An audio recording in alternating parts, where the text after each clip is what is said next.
So the issue was brought up by Boris of Mipam Gyatsho saying that the world was going to be such a mess that he was going to go to some nice place and merely send an incarnation to our lousy world.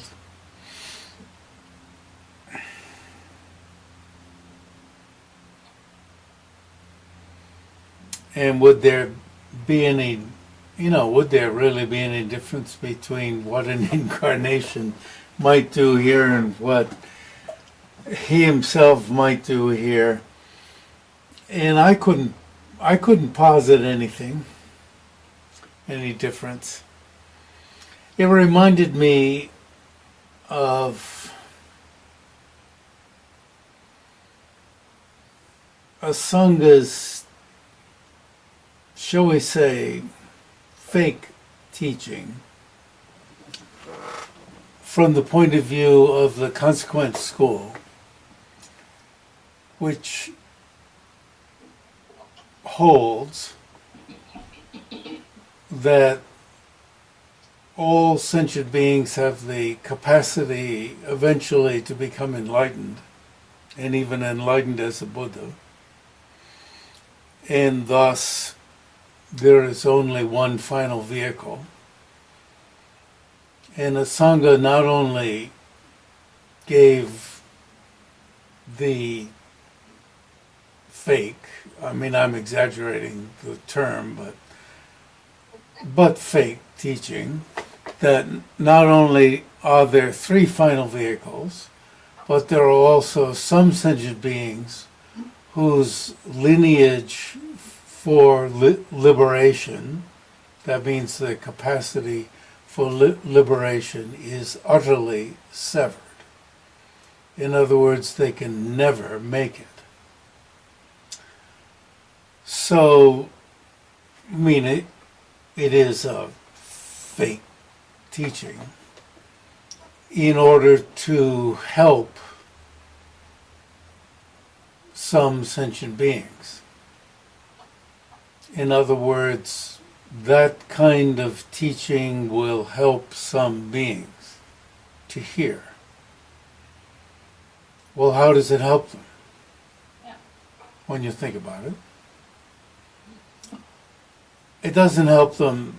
For it to help, it would have to be, in my thinking about this, and I've not heard this from somebody else, but it's how I put it together. Well, I don't want to be like that.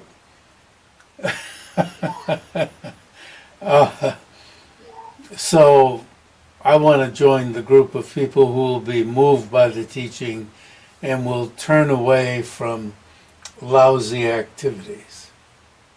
So at least certain non-virtuous activities, and I'll join the group of people. I don't want to be in that group, so lousy. That's the only way I can put it together. Put together that kind of fake teaching. So if I posited that Mipam Gyatsho was scaring us, don't go along with these imposters who are going to ruin the world with lousy perspective, lousy outlooks, lousy political systems. What else could he be talking about? And I'm going to scare you such, you like me, you like my kind of teaching, and I'm not even going to appear myself among you. I'll just send you some kind of ratty emanation Uh, so you better watch out and take care of things. Make sure who you follow, make sure who you let take over the situation. That's the only sense I can make out of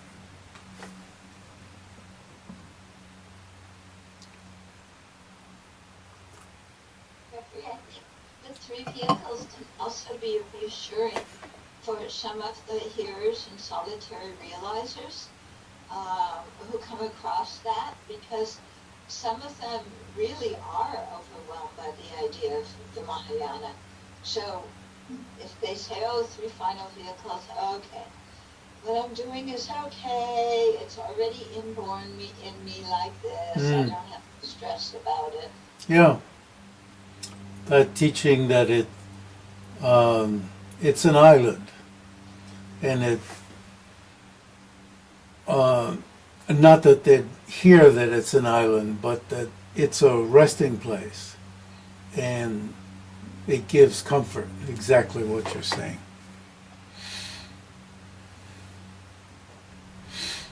So anyway, thus, am I at the right place?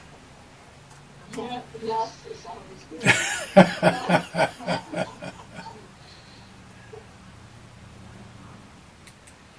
I noticed, looking at the website and the course on Tantra in Tibet, which means Tsongkhapa's Ngarim Chemo, the first chapter,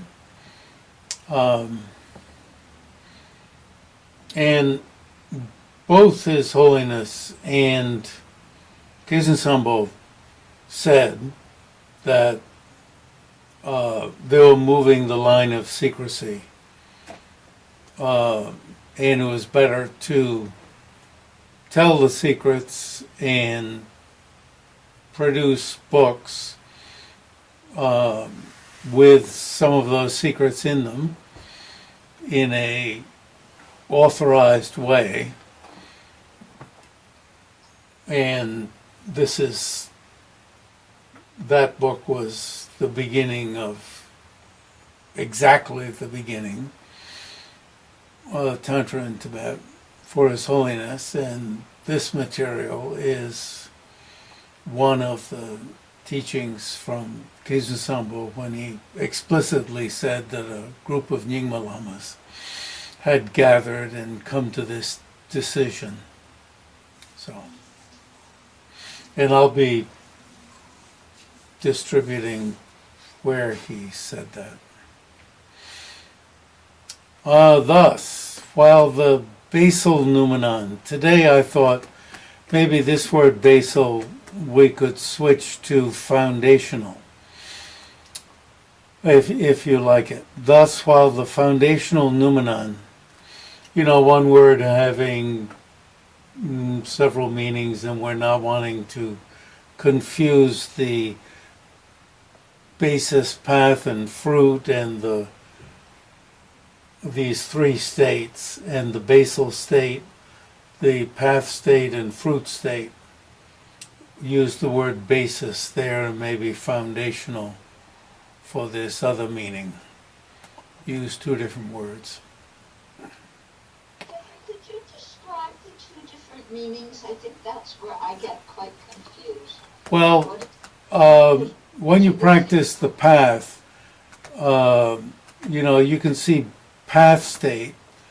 When you practice and achieve a level of the path, then you're a being in the path state. When you achieve the fruit, easy enough to know, you're in the fruit state. And the basal state then is while you're an ordinary being. And we, as a group more or less, we came to the decision that when it's the basal state, basal or ordinary state, to put in brackets, every time it means that, to say basal or ordinary state. So we'll come upon that. And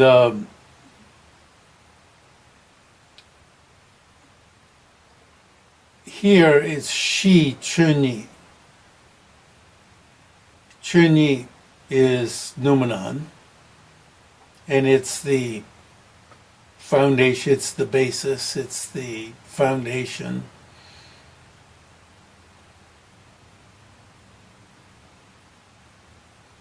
And it's not as opposed to the path or the fruit. It's not. So the foundational noumenon does not ever fluctuate from that pure entity. And among our questions, I think in this paragraph, or somewhere near here, he's going to say that all phenomena are in this noumenon. But then he's going to say that all phenomena are, he's going to also be saying that they're not all in the foundational noumenon. And that's, I'll point to this again. And there seems to be a contradiction, and I can't explain how there isn't a contradiction. So I'll point it out again as we come to it today. While the foundational noumenon does not ever fluctuate from that pure entity. So you see,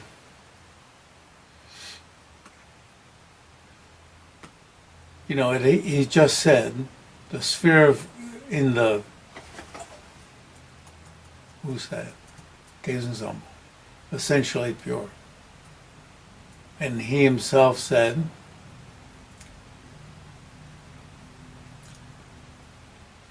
does not fluctuate from suchness to something else. The variegated array of the basis, path, and fruit dawn from within its situation like smoke arising from fire.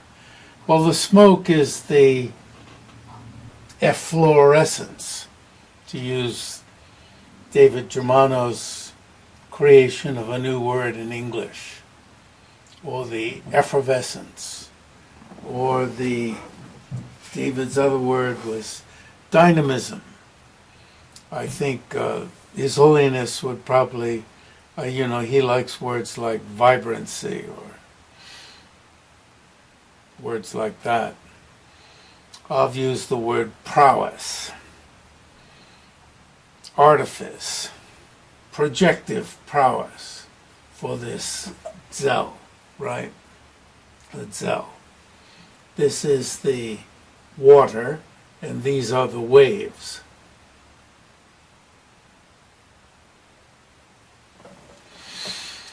So the variegated array of the basis, path, and fruit.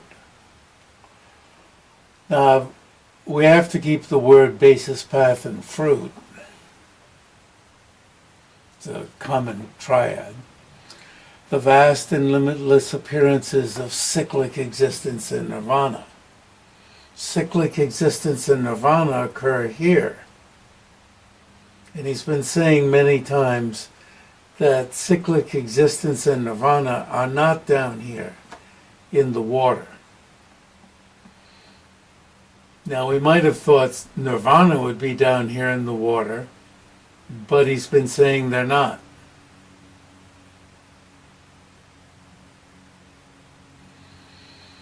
The latter, meaning nirvana, Khetsun Sangpo says, because it's in brackets, including all levels of realization of hearer, solitary realizer, and bodhisattva superiors.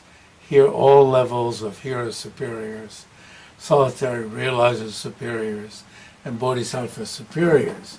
When do you start being a superior?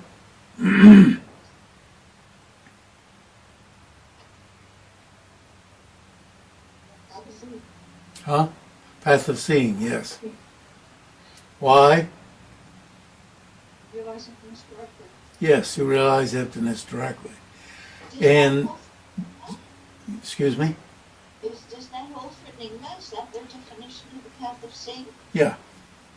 And, And that's when you start getting rid of forever some obstructions. And I assume for Nyingmas also, that's when you start getting rid of the artificial obstructions to liberation from single existence. Then, thus, while the foundational noumenon does not ever fluctuate from that pure entity, the variegated array of the base patterns who dawn from within its situation. But remember, don't blame the water. Blame the effervescence. Blame or don't attribute it to the water. Even though we want to see the waves as water. When you see the waves as water, then you'll see the situation as it really is, and you'll understand things as they are, and you yourself can be liberated, or we ourselves can be liberated. Start talking as if I'm liberated. Without the temporal boundaries of an earlier limit and a later limit, such as the beginning of cyclic existence and an end of cyclic existence, and illimitable by divisional factors, such as east. Where's east? East is over there, and west is over there. Where the east is, right? China. Right? The east is over there. I mean, China's over there, in the west. And so on. In brief, all of these boundless appearances of the sphere of reality dawn within, never fluctuating from the situation of the very pure basal sphere of reality, indivisible into factors of time and direction. He's putting you into what you should understand. You see, it's instruction. It's like a novel. He wants you to imagine all of this stuff around you as, you see, these are all the boundless appearances. This West that is the East, this China that is, it's boundless appearances, right? These are boundless appearances of the sphere of reality, the Zel, of the sphere of reality, that are not divisible into time, right? It's how many hours earlier over there? 9, 12, whatever. 9, probably. From the situation of the in direction, just calling it west, east, what are they? The projective prowess, Zel, I put it right in there, and are arrayed as ornament and sport.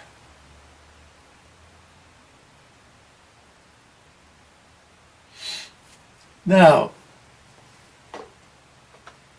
you can search for ornament and sport, or you can just leave it and, it's projective prowess, and he's giving more detail on projective prowess. But he wants you to be really, it's not a bad word, flipped into noticing that this is just projective prowess.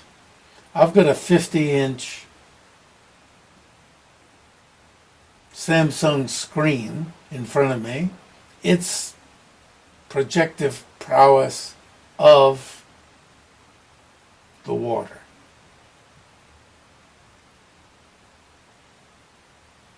Of the foundational noumenon. When you read a novel, you imagine, and this is a beautiful, he wants you to, flip, evoke, he's evoking the vision,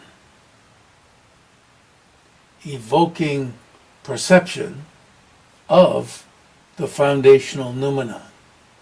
And this will be done over and over throughout this novel.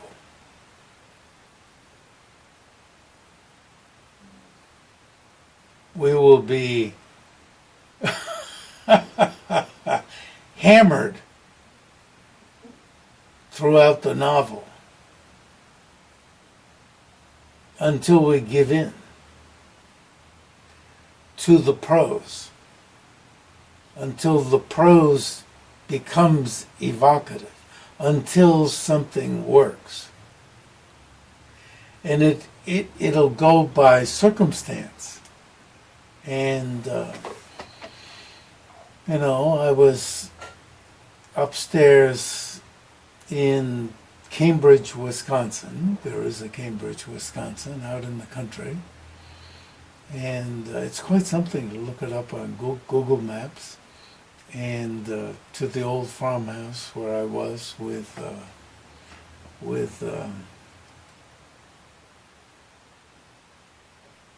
him.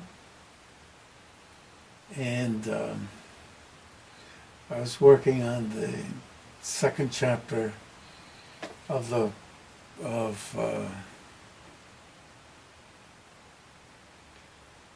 Chandrakirti's Clear Words, which means to work on the second chapter of Nagarjuna's treatise on the middle, on going and coming.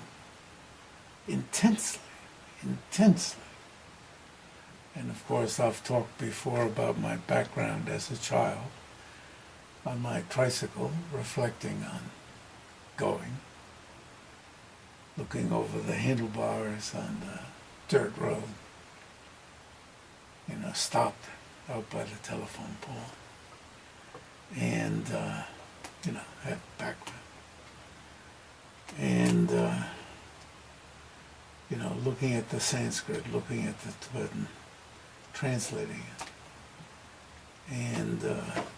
And then he repeated some lines from Tsongpa's illumination of the thought about the selflessness of persons as I was leaving his room, and I fell against the door, the open door.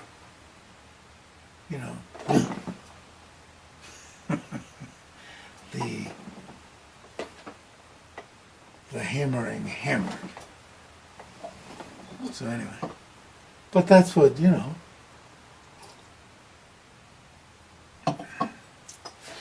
Anyway, when a point gets through.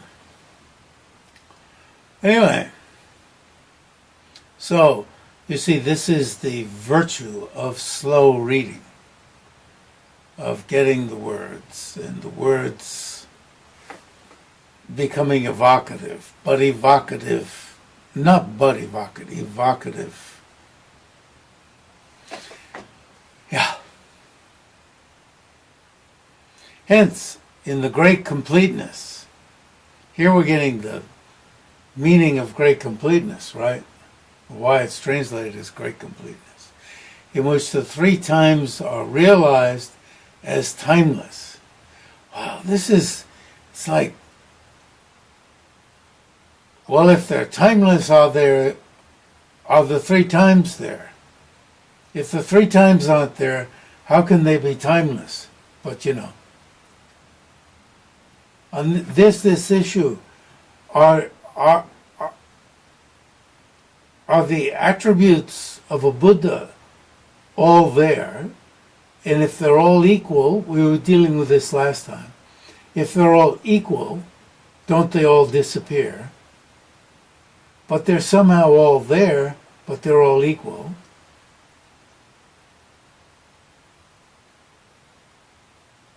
Okay. No phenomenon of the 10 directions. No phenomenon. Now, what does phenomenon mean? Does it mean the Buddha attributes, this phenomena? But no phenomenon of the 10 directions in the 3 times are incomplete. But now this is the incomplete, you see. That's why it's the great completeness. No matter what the no phenomena means, no phenomena means all phenomena are incomplete. So all phenomena of the 10 directions and 3 times are complete. Ma dzogpa me. Dzog, you see, that's the dzog of dzog chen. Ma dzogpa me.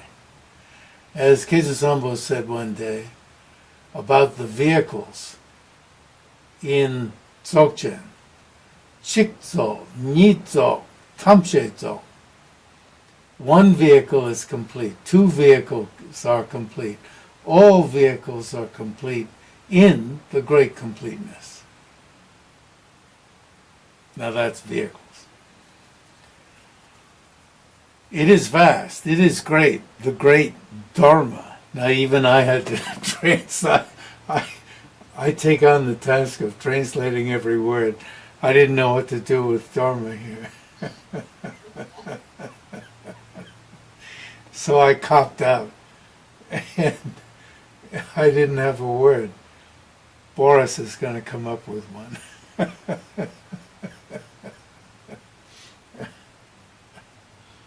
I'll bet he will. The antidote of the small.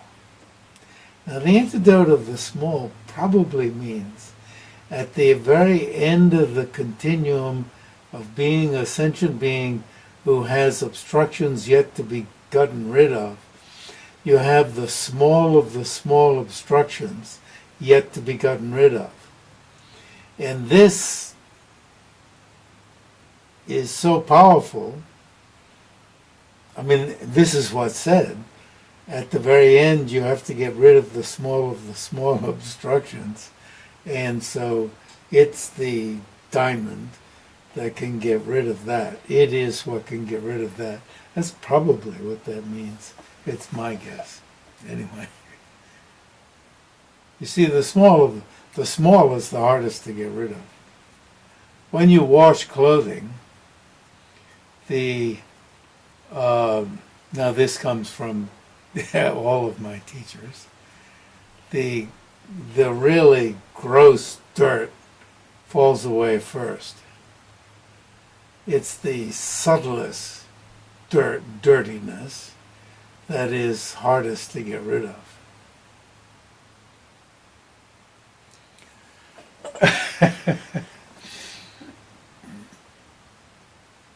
So, if we read down after the,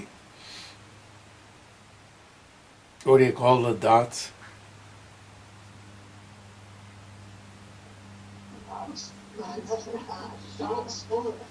Bullets. After the bullets are this way with respect to the mode of appearance to sentient beings. Now, of course, the mode of appearance to sentient beings is important, but it's not in the, I have to look, foundational noumenon, not from the point of view of the foundational noumenon, but from the point of view of how things appear to sentient beings, these 3 bullets. This is the body of attributes at the time of the basis. Now, time of the basis means ordinary viewpoint. But, okay, we need to put in a bracket here to make it clear. What do we want to say? What came to my mind was ordinary viewpoint. Shall we put that in? Ordinary. The ordinary state, ordinary viewpoint. Why not? Due to not having purified adventitious defilements, it has not matured into the entity of the fruit. This is the noumenon at the time of the path. So this is the body of attributes, time of the basis, totally covered over by our own obstructions. Oh my gosh. This is the noumenon at the time of the paths. Okay, some level of obstructions has been purified. Well, it itself says, maybe instead of a semicolon, it should be a colon, each of these. Due to not having a purified adventitious, it has not matured into the entity of the fruit. Yeah, a colon for each of these. Some level of obstructions has been purified, but not all. This is the noumenon talking. All adventitious defilements have been purified. Okay. Whew. Therefore, the apprehensions that blah blah blah are this way. Mode of appearance, essential means. However, in terms of the mode of abiding of the noumenon, there are no divisions by way of the three times. Differentiations into pure and impure states, or divisions of dualistic phenomena, such as sentient being and Buddha, and so forth. There is not the least fluctuation from abiding in equality. Consequently, the noumenon should not be posited in accordance with the mode of appearance when the basis has not been realized and not ascertained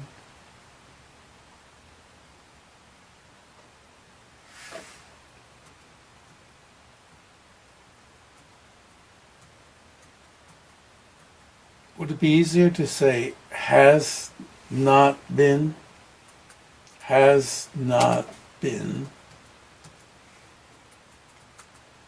ascertained just as it is during the basal, that is, ordinary time of sentient beings, and during the path states of bodhisattvas.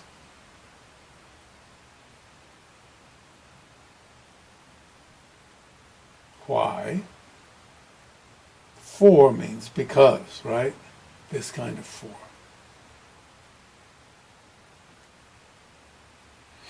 Now the next sentence I carved into two sentences. That's really hard to read. For the perception in the perspective of the perception of the fruit. I mean, that's what the Tibetan says. What is the fruit? Very pure Buddha. That just this foundational, not basal, sphere of reality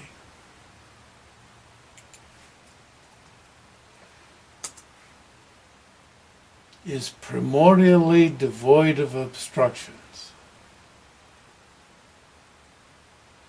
and that the Buddha attributes are primordially complete, is pristine wisdom perceiving the final mode of abiding. Period. Period. In it, meaning in the pristine wisdom perceiving the final mode of abiding. The mode of abiding and mode of appearance are in full agreement. I just made a separate sentence. Such final mode of perception is a concordance in all ways between how things actually are and how they appear.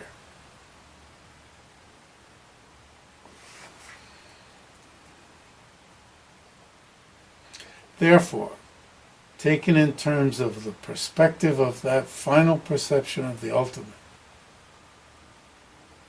Buddhahood, this assertion by the text of the Great Completeness, that all phenomena are primordially Buddhified. Now you see, all phenomena, these, what I keep worrying about is the crappy phenomena that are in the foundational noumenon. But you see, what I keep, I guess, forgetting is that those crappy phenomena are primordially Buddhified. So they're not crappy.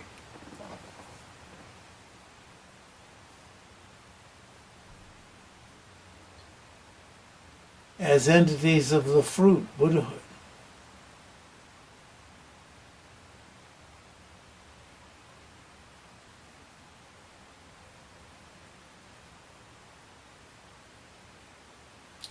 So you see, no matter how many times I've read this, no matter how many times we've talked about it, and no matter how many times I've asked you to get it through your heart that there are no crappy phenomena in the foundational noumenon. Why? Because even though they're there, they are primordially Buddhified. No matter how many times I've said that, I keep forgetting it.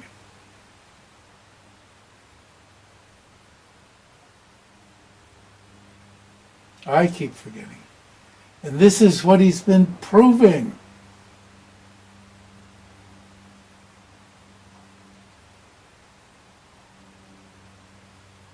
And therefore, he's going to, in the next chapter, be saying that when we meditate on ourselves as Buddhas, we are Buddhas anyway. And that's the fact. When we meditate on ourselves as Manjushri or Dara or whoever, that's the actual fact. As opposed to the dumb Gelupas who say, you've got to really believe that you are Dara or Manjushri, but don't really, really believe it, just really believe it. Gelupas are saying that. Really believe it, but don't really, really believe it. Whereas in Nyingma, we say, really, really believe it. It's the truth. But of course, if you go to the supermarket and leave without paying and say, well, I can do that because I'm Dara, make sure you don't do that.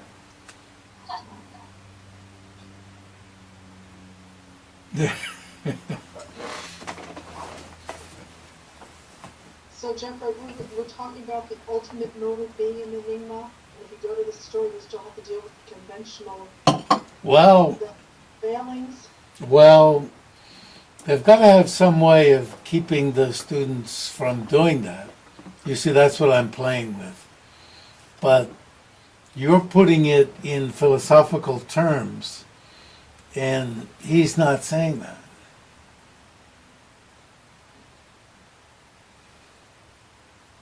I wouldn't be surprised if he'd want to say, well, I don't know what he'd want to say. Okay? And right in the next section, he's going to be applying this teaching that I keep forgetting. That, in fact, in the foundational mode of being,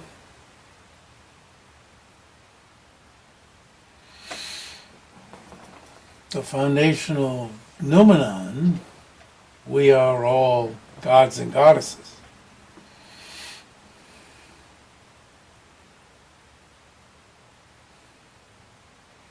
In Gelu, we're all empty of inherent existence. but it's validly established that we are suffering sentient beings. And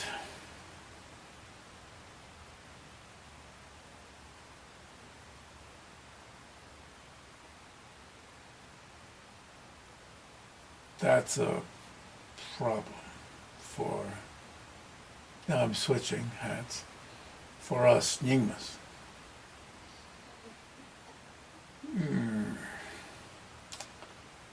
And for us, now I switched again, for us Gelupas to be conventionally, validly established as suffering sentient beings,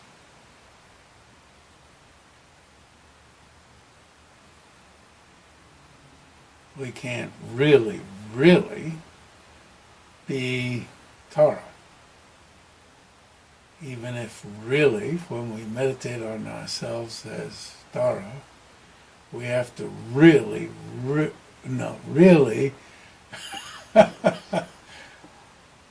be convinced that we are.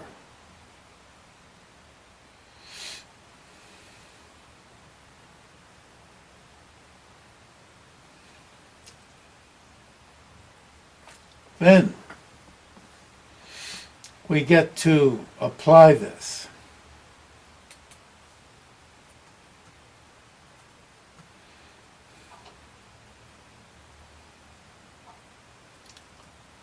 Distinguish, and remember the chapters were made by me, and in fact this first sentence was in the last chapter. I moved it to this chapter. That's how fickle I am. But this is it's a big topic now, distinguishing between subtle mind and pristine wisdom. But you can see that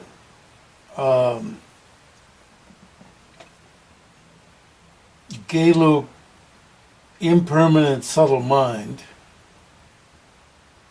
and uncompounded, let's say even subtle mind, or pristine wisdom, let's say impermanent deep mind, I'm using English as a crib, impermanent pristine wisdom and uncompounded pristine wisdom need to be distinguished in Nyingma. Or impermanent subtle mind and uncompounded subtle mind need to be distinguished. It gets turned into a huge topic. And I think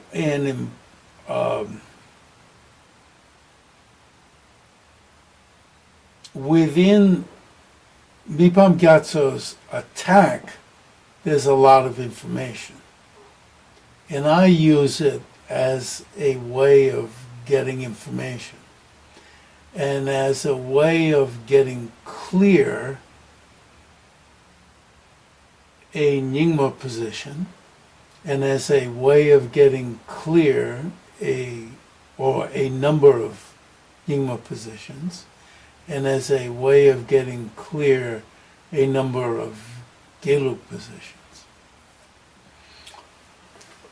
And these are, and thus very helpful on getting clear of the two. I can also see why some people would get upset, but I don't get upset. So,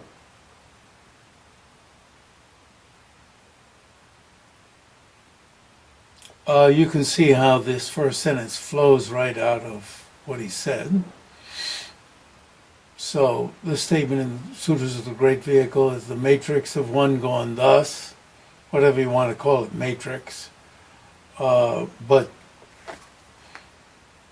this foundational noumenon is primordially, so it's the matrix.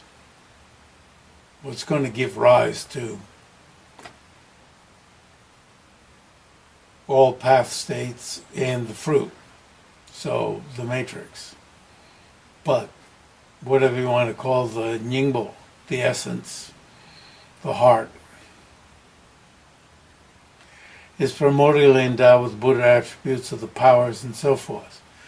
And you just have to search for powers and so forth, and it's in here, and it's in meditation on emptiness. And you have to remind yourself of the 10 powers and then all the other attributes that come out of, that are listed in the Professional Wisdom Sutras. In that way to be taken as definitive. However, there are those who hold the following. And the mess that they're getting into is they're taking the appearance to sentient beings as their main mode of blather.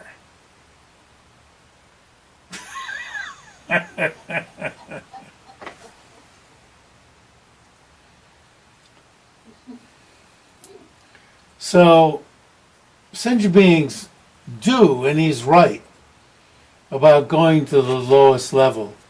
Dogs, pigs, bugs, he doesn't say bugs, but you know, spiders and crawly worms and you know. Are you going to say that the Buddha attributes of the 10 powers manifestly exist in the, you know, that's what people come back and say. Because they're considering the mode of appearance to ordinary sentient beings. They're not considering the foundational noumenon. So that's why he's made such a big point about the foundational noumenon, in which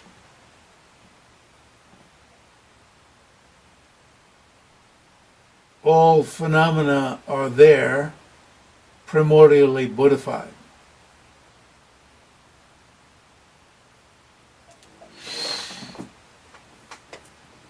They just don't get it. It cannot even be established that common sentient beings or such sentient beings manifestly have, you know, the understanding of a stream enterer or the wisdom of any jackass common sentient being. You know, jackass. You know, the smarts of a grocery clerk. And there are a lot of, let me tell you, there are a lot of very smart, I haven't worked in a grocery store, but I've worked in a lumberyard. There are a lot of smart people there. A lot of smart people. They don't have that.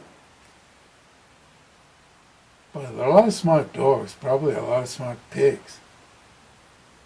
I don't know about cows. When you call a cow, they'll come home because they know there's grain.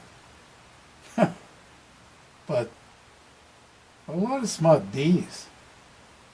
But there's a certain limit. Okay. Therefore, statements that common sentient beings are primordial endowed with Buddha attributes require interpretation.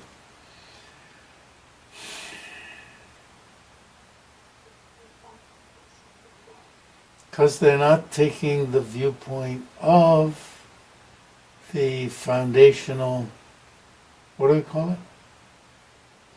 Noumena. Due to the references only to causes. Okay, Eucalyptus, you're all screwed up. Don't get it. You don't get it. So there's just capacities. So Khetsun Sangpo's even clearer. There's just nuba, capacities, seeds, Give me a break. Those statements are not definitive. They require interpretation. That's what we Galupas say. You nutbags are taking these as definitive. They're only capacities. They need to be developed. And the Nyingmas are saying, you nutbags, boneheads. Okay. So number 2. Also, they think that even the explanations in Inner Mantra, Khetsun Sangpo explains, are the 3 highest vehicles: Maha Yoga, Anu Yoga, and Ati Yoga. Ati Yoga is another name for Dzogchen, Great Completeness. In these systems, Khetsun Sangpo says, one need merely be introduced to and recognize that the Buddha attributes, the final fruit state, are primordially endowed in the foundational mode of abiding, as one tastes with an undifferentiable from the foundational mode of abiding. Okay? Foundational's working pretty well.